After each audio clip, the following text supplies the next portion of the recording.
Qonni birinchidan o'sha yaxshi suyultirib beradigan, quyultirib qo'ymaydigan narsalardan bittasi zanjabil. Zanjabilni ichib yursa, choy qilib, ovqatlarga solib yursa, qon quyilib qolmaydi, suyultirib turadi. Ikkinchisi qonni yaxshi nima qilib yuradigan, bu anor bo'ladi. Mevalarning ichida eng foydalisi anor hisoblanadi. Buni butun dunyo tan olgan. Anor mana hozir mavsumi boshlandi. Anor yeb yurish kerak. Qonni tarkibini juda yaxshi qilib beradi.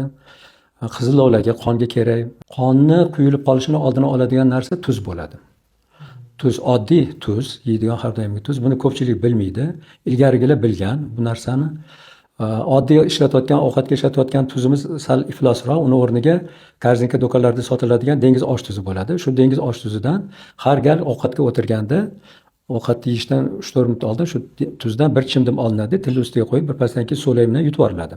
Ana undan keyin ovqat yesa, haligi ovqatni hazm qilish uchun oshqozon yana yaxshi qo'shimcha nimalar ishlab chiqaradi. Shirilar ovqat hazmini yaxshi qilib beradi. Tanadagi hali ishlab bo'lgan o'lgan kletkalarni vaqtida chiqarib beradi u. Qonda pH degan narsa bor, ya'ni kislotali ishqoriy muhit deyiladi. Endi ko'pchilikni tekshirganda kislotalik yuqori yuradi. Kislotasi oshib ketibdi deydi, kislota ko'payib ketibdi deydi.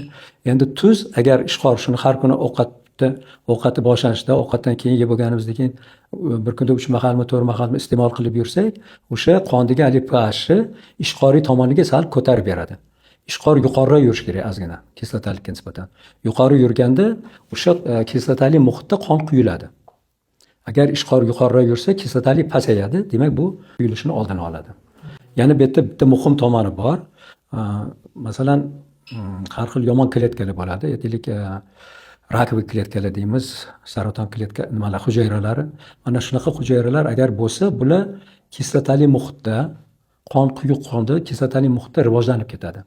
Agar qonda ishqoriy muhit yuqoriroq bo'lsa, ular rivojlanmaydi, to'xtatib qo'yadi bularni.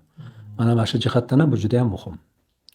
Shularni ham har kungi yeydigan ovqatimizda boshqalarda mana shu narsalarni e'tiborga olish kerak. Ayniqsa qonga katta e'tibor berish kerak qonni.